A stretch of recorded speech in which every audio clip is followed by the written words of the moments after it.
Dear student, course number GPB 311 crop improvement kharif. इस course के अंतर्गत ऑयल सीड क्रॉप में दो फसलें कोर्स करिकुलम में सम्मिलित हैं, जिनमें एक है ग्राउंडनट यानी मूंगफली, उसको हमने कवर कर दिया है, और दूसरी बहुत इम्पोर्टेंट फसल है सीसेम यानी कि तिल। तो आज हम तिल के बारे में, तिल की ब्रीडिंग के बारे में अध्ययन करेंगे। तो लेट्स स्टार्ट। तिल, सबसे पहले सीसेम, जिसको हिंदी में तिल भी कहते हैं, इसका बॉटनिकल नेम सीसेमम इंडिकम, और इसकी फैमिली है पेडियलिएसी। क्रोमोसोम नंबर जो मोस्ट कल्टिवेटेड स्पीसीज है, दैट इज उसके हैं 2n = 2, 2x = 26।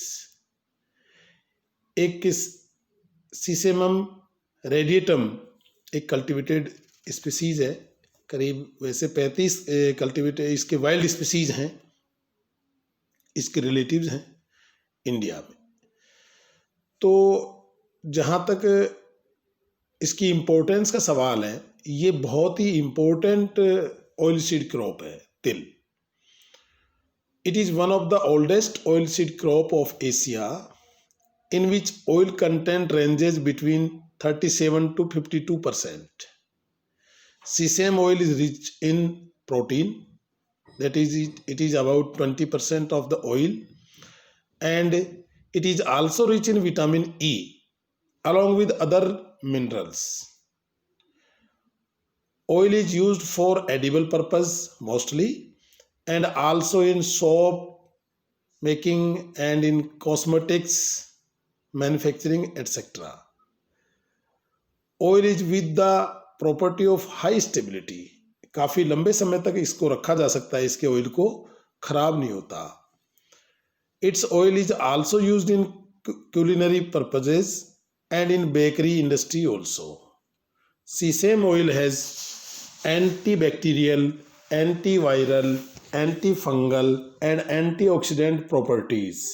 Since sesame oil is cholesterol free, ये बहुत ही महत्वपूर्ण है कि जो तिल का तेल है, सीसेम ऑयल है, इसको कोलेस्ट्रॉल फ्री बताया गया है, and it is also used in health food industries. इसमें एक एंटीऑक्सीडेंट सीसेमोल नामक पाया जाता है, जो उपरोक्त सभी प्रकार के जो हेल्थ जो पैरामीटर्स हैं उसमें इसको खड़ा करता है, तिल के तेल को।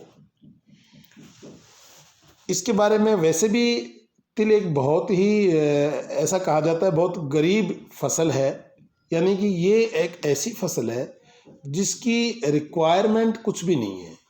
ये किसी भी प्रकार की हल्की भूमि में और बिल्कुल जो कहते हैं अपने भूडा भूमि, जिसको सैंडी सॉइल्स कहते हैं, उसमें भी बिल्कुल कम पानी में, और ये ड्रोट टॉलरेंट है, ड्रोट को भी सहन करने की इसमें क्षमता होती है इस क्रॉप में।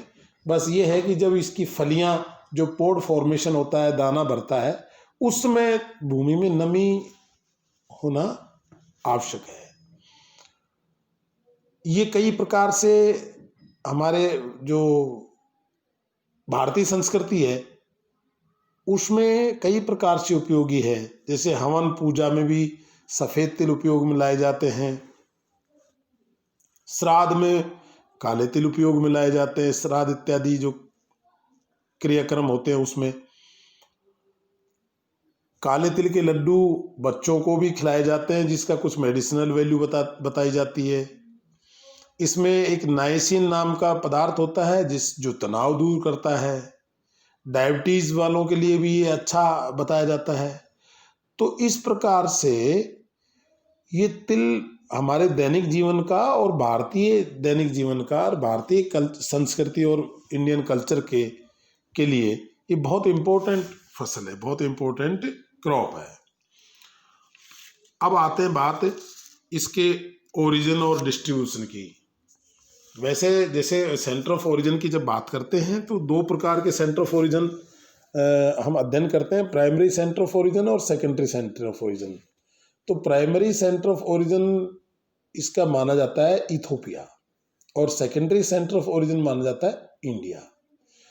तो tropical Africa is considered as primary centre of origin while India is secondary center of origin.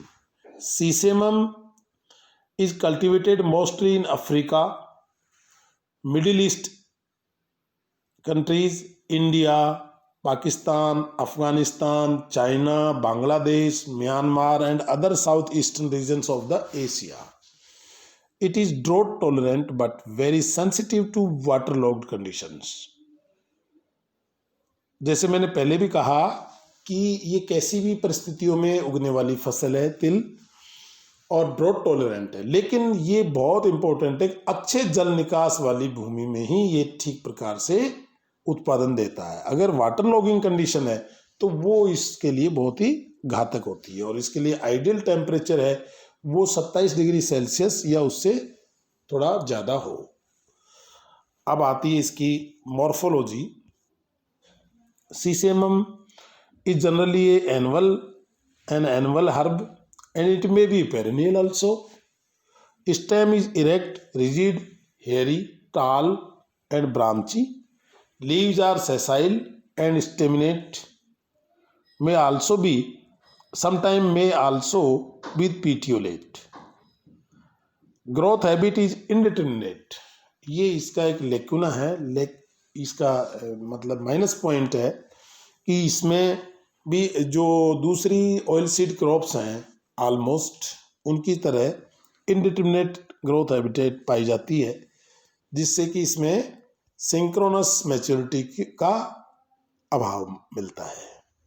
अब बात करेंगे हम फ्लोरल बायोलॉजी। तो फ्लोरल बायोलॉजी जब बात करेंगे तो बाइसेक्शुअल फ्लावर इसमें पाया जाता है। परफेक्ट है, कंप्लीट फ्लावर है, यानी इसके अंदर इसके फ्लावर में मेल और फीमेल रिप्रोडक्टिव ऑर्गन्स एक ही फ्लावर में एक ही साथ में विद्यमान होते हैं। Almost it is a self pollinated crop. Flowers are solitary और in a group, axillary, shortly pedicellate और सेसाइल में भी, calyx persistent or deciduous, gamosepalous with 5 lobes. Gamosepalous means यानी वो जो कैलिक्स है उसका एक साथ ज्वाइंट है, वो परसिस्टेंट है, मतलब कंडीशन में है, एक साथ जुड़े हुए हैं, वो अलग अलग नहीं है। जो कैलिक्स 5 हैं वो अलग अलग नहीं है, एक साथ में एक ही जगह जुड़े हुए हैं, उनके लॉब्स 5 बने हुए हैं। इसी प्रकार से कोरोला इट इज ट्यूबुलर, गैमोपिटिलस यानी जो पीटल्स हैं वो सब वापस जुड़े हुए हैं, and lipped and ring of hairs, forwards base of stamens, variations in colour, acropetal flowering is there in til. Acropetal flowering का मतलब है कि यंग फ्लावर्स टॉप पे होते हैं, ओल्ड फ्लावर्स जो उसकी टहनी है उसमें नीचे की तरफ होते हैं। ऐसी परिस्थिति को एक्रोपिटेलस या एक्रोपिटेड फ्लावरिंग कहते हैं। इसके अंदर 4 स्टेमन्स पाए जाते हैं, वो अपन एंड्रोसियम पढ़ेंगे। तो stamens are epipetalous and didynamous, filaments are 4, cylinder, anther sacs are dorsifixed and dehiscence longitudinally। अब इसमें जो एक शब्द आया डाइडिनेमस, इसका मतलब ये है कि इसमें जो 4 एंथर्स पाए जाते हैं वो 2 चक्रों में होते हैं। डाइडिनेमस का मतलब यही है कि वो 2 लंबे और 2 छोटे, 2 अलग अलग चक्रों में पाए जाते हैं।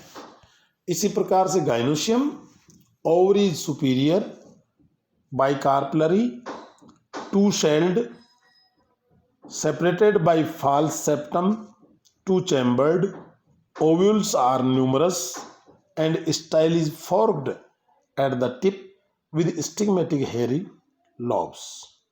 जहाँ तक फ्रूट की बात है, fruit is known as capsule, और कैप्सूल टाइप का इसमें फ्रूट पाया जाता है विद एल्यूमिनस सीड्स, और पोड भी कहते हैं इसको, पोड भी कह सकते हैं।